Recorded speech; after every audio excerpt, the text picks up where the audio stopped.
राधे राधे महाराज जी।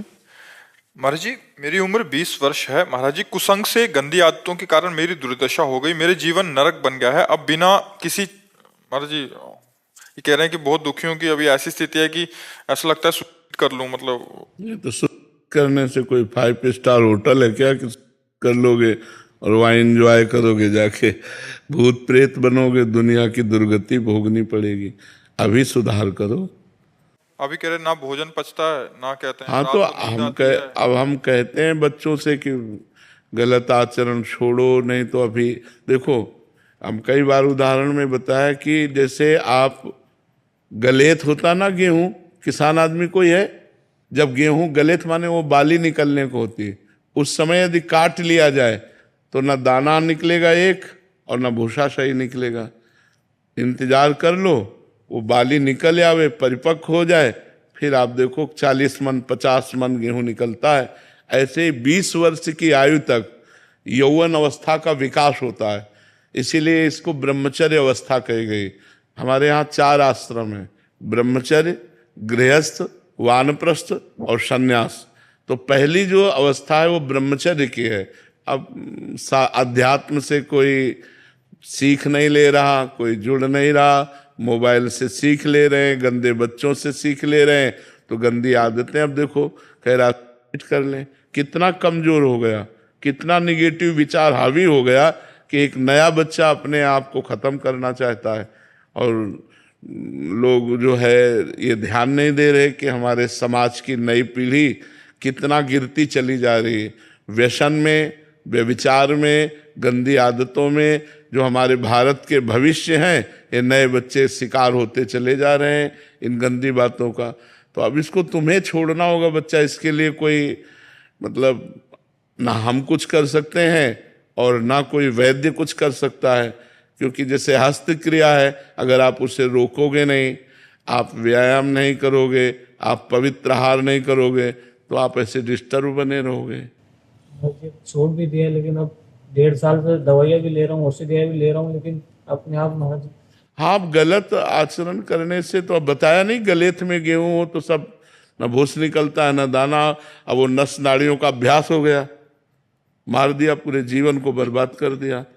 अब थोड़ा दंड बैठक मारो, 2 किलोमीटर दौड़ लगाओ, सुबह 4 बजे उठ करके दंड बैठक मारो, ठंडा जल पियो और ठंडे जल से प्रक्षालन करो। और अब दोबारा कभी ऐसी गलती मत करना, तो धीरे धीरे वो अभ्यास पुष्ट होगा ना करने का, तो ब्रह्मचर्य फिर धारण कर सकते हो।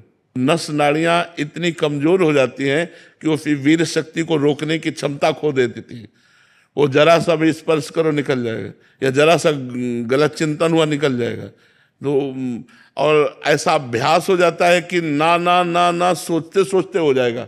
अब ये सब पहले गुरुकुलों में रखा जाता था बच्चों को, इसीलिए कि उनको आध्यात्मिक शिक्षा के द्वारा पुष्ट किया जाता था।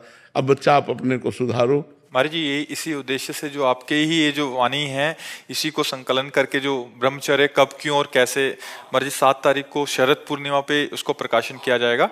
वो बहुत जरूरी है। हाँ, नए बच्चे पढ़ करके उससे अपने आप को स्कूल संभालेंगे। के बच्चों के लिए, आज कॉलेज के जो बच्चे हैं, या माता पिता अपने बच्चों को कैसे शिक्षा दें, बहुत जरूरी है महाराज जी। ये नींव है महाराज जी, मतलब जो हमें भी पता नहीं था। कब है महाराज जी? 7 तारीख को। आज 4 तारीख है, 7 तारीख को सर्वजन के लिए प्रकाशित होएगी वो, ऑनलाइन और ऑफलाइन। तो महाराज जी वो बहुत सहयोग रहेगा। बहुत सुंदर वाणी बनी है महाराज जी, बच्चों से लेके वृद्ध तक कैसे, और ग्रस्त से लेके सन्यासी तक। तो महाराज जी उससे, जैसे आजकल के महाराज जी, क्योंकि हम पढ़ते हैं ना महाराज जी, रोज के आप कितने प्रश्न रखें, रोज के 3-4 प्रश्न होते हैं ब्रह्मचर्य संबंधित ही, ऐसे ही प्रश्न होते हैं। तो उन्हीं को महाराज जी बच्चों को पता ही नहीं है, इसकी महत्व बुद्धि पता नहीं है, इसके रक्षण की कैसे इसके सूत्र नहीं, हैं। क्या वे नए बच्चे हैं, इनको और कुछ सुख दिखाई नहीं देता, तो उनको लगता है सुखी हो जाएं, तो ऐसी क्रियाओं से सुख नहीं। देखो कैसी स्थिति, तुम ही नहीं हो, 50 बच्चे ऐसे आ चुके जो अपने आप को सुख करने की स्थिति में रख के बस बोले मैं आपके सामने आया हूं, आपका प्रवचन सुना, इसलिए आपसे निवेदन कर रहा हूं, मुझे बचा लो, नहीं मैं कर लूंगा। अब बताओ उसमें बचाने की क्या बात है? अगर आप नहीं सुधरना चाहोगे तो हम कैसे बचा सकते? महाराज जी 1.5 वर्ष से वो चेष्टा नहीं की, लेकिन मतलब फिर ऐसे। अब वो अभ्यास, बच्चा देखो जो अभ्यास गलत हो जाता है तो उसका कुपरिणाम होता है। ये कुपरिणाम है उसका, हस्त मैथुन का एक कुपरिणाम है। अब हिम्मत करो, जो हम कह रहे हैं तुमसे, 10, 15, 20 मिनट दंड बैठक मारो, 2 किलोमीटर दौड़ लगाओ, पवित्र भोजन करो और दोबारा गंदे भाव से स्पर्श मत करो और भागवतिक चिंतन करो, नाम जप करो, धीरे धीरे ठीक हो जाएगा। आप चिंता न करो, भगवान बड़े कृपालु हैं। जब हम भगवान का नाम जप करेंगे, भगवान से प्रार्थना करेंगे तो हमको बल देंगे। थोड़ा पौष्टिक आहार खाओ, गंदे आचरण मत करो, ठीक है।